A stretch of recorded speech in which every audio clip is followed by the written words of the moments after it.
ఈసా నది సమీపంలో ఉన్న మధు పార్క్ రిడ్జ్ అపార్ట్మెంట్ ఎంతకాలం ఉన్నా జీరో వాల్యూయే.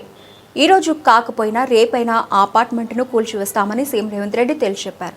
మూసీ ఈసా నదుల బఫర్ జోన్ పరిధిలో ఉన్న భవన నిర్మాణాలను కూల్చివేస్తామని, అధికృత అనుమతులతో భవన నిర్మాణాలు చేపట్టిన 2012 నాటి సుప్రీంకోర్టు జాతీయ గ్రీన్ ట్రిబ్యునల్ మార్గదర్శకాలకు అనుగుణంగా లేకపోతే కూల్చివేత తప్పదని హెచ్చరించారు. హైదరాబాద్ జ్యోతిబాపులే భవన్లో ఆదివారం నిర్వహించిన అంతర్జాతీయ మహిళా దినోత్సవంలో సీఎం పాల్గొని ఈ వ్యాఖ్యలు చేశారు. మధు పార్క్ అపార్ట్మెంట్ బాధితులు ప్రభుత్వం ఇచ్చే పరిహారం తీసుకుని వేరే చోటుకు వెళ్లిపోవాల్సిందేనని పరోక్ష హెచ్చరికలు జారీ చేశారు. నిన్న మన ఒక అపార్ట్మెంట్కు సంబంధించిన చర్చ జరిగింది. ఎందుకంటే అక్కడ జర్నలిస్ట్ మిత్రులు ఉన్నారు. నేను కన్వే చేసిన అది 7 acres ఉంది.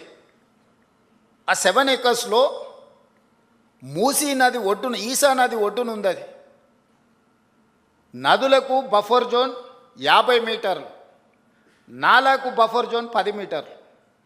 ఈసా నది ఒడ్డున ఇది నాలా అని చూపించి 2004-05లో బిల్డరు అనుమతి తీసుకొని వచ్చి అక్కడ అపార్ట్మెంట్స్ కట్టింది. 2004 తర్వాత 2012లో చట్టాన్ని సవరించి స్పష్టంగా నాలా అయితే ఎంత ఉండాలి,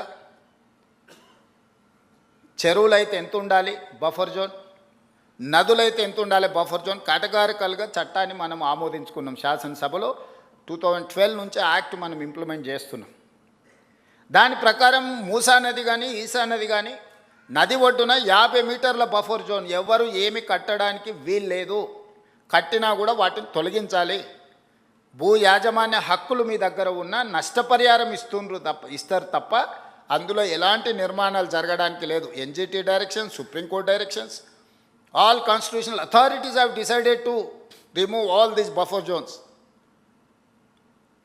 ఆ అపార్ట్మెంట్కు సంబంధించి దాదాపుగా 50% ఈ బఫర్ జోన్ 50 మీటర్ల 9 మీటర్ల సెట్ బ్యాక్ చూపించేసి ఇది నాలా అని చూపించి బిల్డర్స్ అక్రమంగా అనుమతి తెచ్చుకొని కట్టినరు. మన వాళ్ళు కొనుక్కున్నారు. అనుమతి చూసే కొనుక్కున్న వాళ్ళ గురించి నేనేం తప్పుగా చెప్పట్లేదు. అనుమతులు అన్నీ చెక్ చేసుకున్నాం.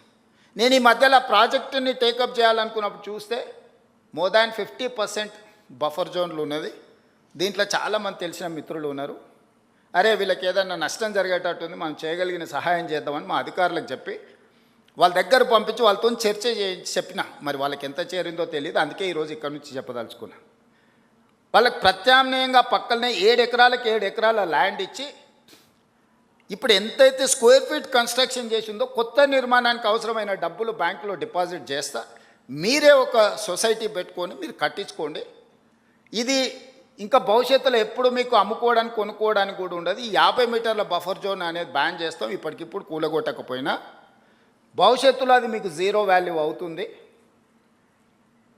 మీ మేలు కోసం మీరు నష్టపరిహారం తీసుకొని మీరు వేరే దగ్గరికి వెళ్ళి కొనుక్కుంటాం అంటే మీ ఇష్టం. లేదు అంటే